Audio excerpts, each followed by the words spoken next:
pour ce numéro 65 de Nouvelles Clés, c'est-à-dire le numéro du printemps 2010, nous avons choisi de faire un grand dossier sur le thème « La joie ».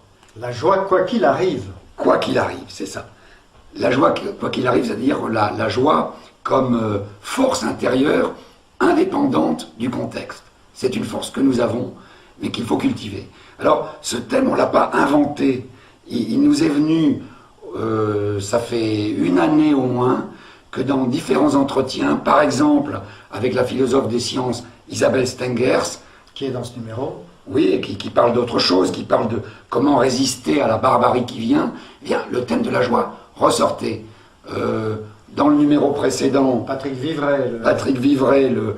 Qui est à la fois conseiller à la Cour des comptes et un militant des nouvelles formes de monnaie alternative, parlait de la joie.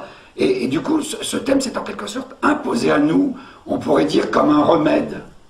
Tout à fait. À la grisaille. Oui, exactement, à la grisaille, à la sinistrose, etc. Et je dois dire que pour moi, il illustrait parfaitement un très bel adage chinois qui dit « L'être humain vit 100 ans et se fait du souci pour 1000 ans ». Et on a d'ailleurs cité cet adage dans ce numéro.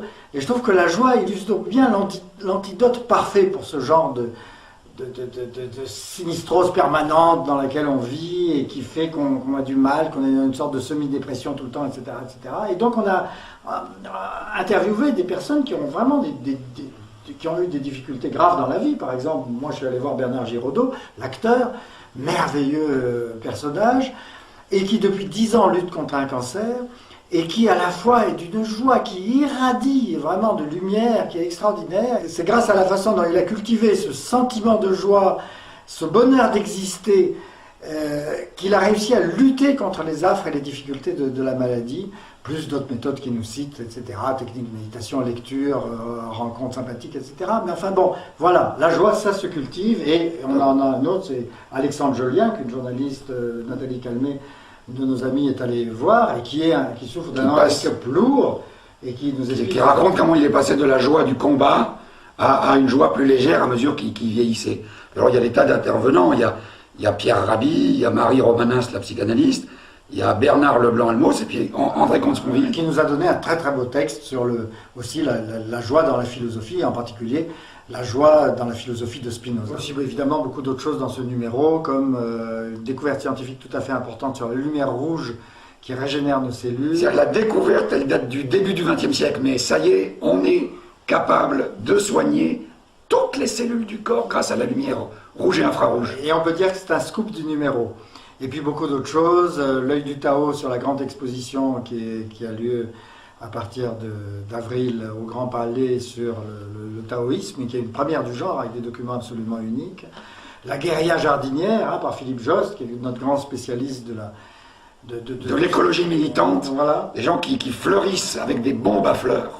Qui fleurissent les terrains vagues. Des sortes de boules de boue avec des graines dedans, et qui fleurissent des endroits totalement improbables et qu'on ne s'attendrait pas, et qui restent en friche, et qui grâce à eux se mettent à fleurir. Enfin, il y a beaucoup de choses. Henri Miller aussi dans nos traceurs de voix du XXe siècle. L'héroïne de Dan Brown, qui existe vraiment et qui est une grande scientifique qui va d'ailleurs venir en France en avril. Voilà, Dan Brown, qui est donc l'auteur de ce best-seller colossal, là, qui est paru il y a quelques mois. Le symbole perdu. Le symbole perdu, et qui a en fait, non pas copié, mais enfin pris l'exemple de son héroïne sur quelqu'un d'existant, et qui dirige un laboratoire de sciences noétiques, et c'est tout à fait intéressant tout ce que elle et son équipe racontent sur leurs recherches. Enfin voilà, plein de choses dans ce numéro que nous vous invitons à découvrir.